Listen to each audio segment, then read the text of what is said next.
કલિંગના રાજમાં કે તમારા રજવાડા ઉપર ચડાઈ કરી અને તમારું રજવાડું છે જીતી લેવાનું છે. એટલે સામેથી પણ પોઝિટિવ જવાબ મળ્યો કે કોઈ વાંધો નહીં, અમે ચડાઈ કરી અને તમે અમારું રજવાડું જો જીતી જાઓ તો તમને અમે આપી દઈશું. આવી રીતે પછી યુદ્ધ ચાલુ થાય છે. હવે યુદ્ધ ચાલુ થાય છે એની અંદર 1 દિવસ 2 દિવસ એમાં ઘણા બધા દિવસો સુધી યુદ્ધ હાલે છે. બીજા રજવાડાની જેમ સમ્રાટ અશોકને એમ હતું કે બીજા રજવાડાની જેમ શરણાગતિ સ્વીકારેલી છે અથવા તો જલ્દીથી આપણને આના ઉપર વિજય મેળવી લઈશું આપણે, પણ એવું આ રજવાડાની અંદર બને એવું નહોતું. કારણ કે આ રજવાડાની બેન દીકરી, એના પુરુષો, દરેક વ્યક્તિ છે એટલી શૂરવીરતા અને દેશપ્રેમથી અને સાચી એક નીતિથી ભરેલા હતા, એટલે તાત્કાલિક આ રજવાડામાંથી વિજય મળી શકે તેમ ન હતો. હવે 1 દિવસ 2 દિવસ 3 દિવસ એમ ઘણા બધા દિવસો સુધી યુદ્ધ હાલ્યું અને છેલ્લે ઘણા બધા નરસંહાર, સ્ત્રી હત્યા થઈ અને છેલ્લે આ રજવાડું છે સમ્રાટ અશોકના ઝાઝા સૈન્ય સામે આ કલિંગનું રજવાડું છે એ હારી જાય છે. ઘણા બધા દિવસોનું આ યુદ્ધ હાલે છે એટલે સમ્રાટ અશોકને રોજે રોજ કંઈક ને કંઈક મનમાં વલોપાત થતો હોય છે અને રોજે રોજ એના સમાચાર લેતા હોય છે કે હવે કેટલીક વાર છે આપણે આ રજવાડું જીતવાની. એક દિન સમય એવો આવે છે કે રાતના 10-11 વાગી ગયા હોય છે અને સેનાપતિ છે સમ્રાટ અશોકના, એના સૈનિકો મસાલો લઈ અને પોતાનો જે સૈન્યનો રથ છે એની સાવણી લઈ અને સમ્રાટ અશોકની જેવો એમ બોલતા બોલતા જ્યાં એની સમ્રાટ અશોકની સાવણી હતી ત્યાં આવે છે. સમ્રાટ અશોક હર્ષભેર થઈ જાય છે કે ના, હવે આપણે આ રજવાડું જે કઠણમાં કઠણ હતું એ આપણે હવે જીતી લીધું છે.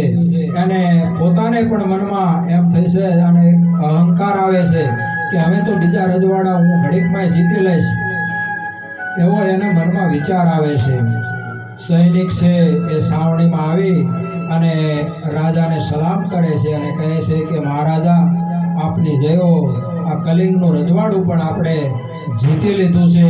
પરંતુ એટલું બોલ્યા હતા સમ્રાટ અશોકે કીધું કે શું પરંતુ એટલે કાંઈ સમજણ ન પડી મને, પરંતુ કે આ રજવાડાની અંદર શૂરવીરો જે પુરુષો હતા એવી વિરાંગનાઓ, એની માતા બહેનો પણ એટલી જ વિરાંગનાઓ હતી.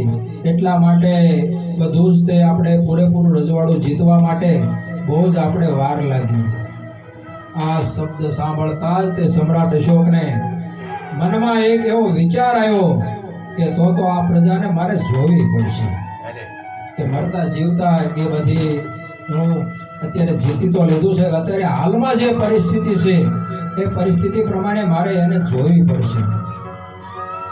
કેમ કે દરેક રજવાડા જે જીતતા હતા એ જીતતા હતા નહીં, સમ્રાટ અશોક એ જતા હતા ક્યારે કે વ્યવસ્થિત થઈ જાય, બધું સાફસૂફ થઈ જાય, કોઈ ટૂંકમાં એને કંઈ દુઃખ દર્દ અંદર ન જોવા મળે એવી પરિસ્થિતિનું નિર્માણ થાય. પછી સમ્રાટ અશોકને રાજ સિંહાસન પર ત્યાંથી જતા હતા એટલે એને કંઈ બીજી જે વાસ્તવિક શું પરિસ્થિતિ હતી ક્યારેય સમ્રાટ અશોકે જોઈ ન હતી. ત્યારે સમ્રાટ અશોક એમ કહે છે કે હવે તો મારે આ પ્રજાને, મારે આ રજવાડું કલિંગનું એ જોવું પડશે મારે. એટલે સમ્રાટ અશોક છે એ કે ચાલો હવે પોતાનો રથ લઈ લો સૈનિકો સાથે. તો સૈનિકો, સેનાપતિ બધા તૈયાર થઈ જાય છે અને પોતપોતાની મસાલો છે એ મસાલો સળગાવી અને સમ્રાટ અશોક છે રથમાં બેઠા છે અને એ રથ છે ધીરે ધીરે નગરમાં પ્રવેશ કરે છે. નગરમાં પ્રવેશ થતા જ તે નગરના ગેટ છે ત્યાંથી એવા આક્રંદ જે કહેવાય કે આમાં દ્રશ્યો એવા કરુણ જોવે છે કે સમ્રાટ અશોક ધીરે ચાલતા હોય ત્યારે કોઈ નાના બાળકો તણસતા હોય છે, કોઈના ધડ અલગ પડેલા હોય છે, કોઈના હાથ પગ આવી રીતે અલગ અલગ લાશો પડેલી જોવે છે. એવા દ્રશ્યો આગળ જોતા જોતા જોતા અમુક નાના ભૂલકાઓ જે બાળક છે, જે માતાના સ્તનપાન કરાવે એવી માતાઓ મરેલી પડી હોય છે, પાયે નાના નાના બાળકો છે એ માતાના ખોળામાં જોવે છે, એ રોતા હોય છે, કારણ કે પોતાની માતા છે એ અત્યારે હયાત નથી હોતી. આવા અનેક દ્રશ્યો છે. સમ્રાટ અશોક જોતા જોતા નગરમાં અડધે જ્યાં પહોંચે છે ને ત્યાં સમ્રાટ અશોકનું હૈયું ભરાઈ જાય છે. જે દુનિયા જીતવા નીકળ્યો હતો કે ખરેખર એના મનમાં છે હૃદય પીગળવા માંડે છે કે, અને મનમાં એને રાતના 12-1 વાગ્યા છે અને વિચાર આવે છે કે અરે મેં શું કરી દીધું. એટલે કાંઈ બોલતો નથી, બોલવાનું બધું બંધ કરી દે છે. પહેલા જે મંદ હસતો હતો એટલે સેનાપતિને કહે છે કે સેનાપતિ, હવે આ રથ છે તો પાછો વાળ મેં જોવાનું હતું, એ બધું જોઈ લીધું છે. હવે મારાથી હવે તો સાવણીએ મને પાછો લઈ જાય.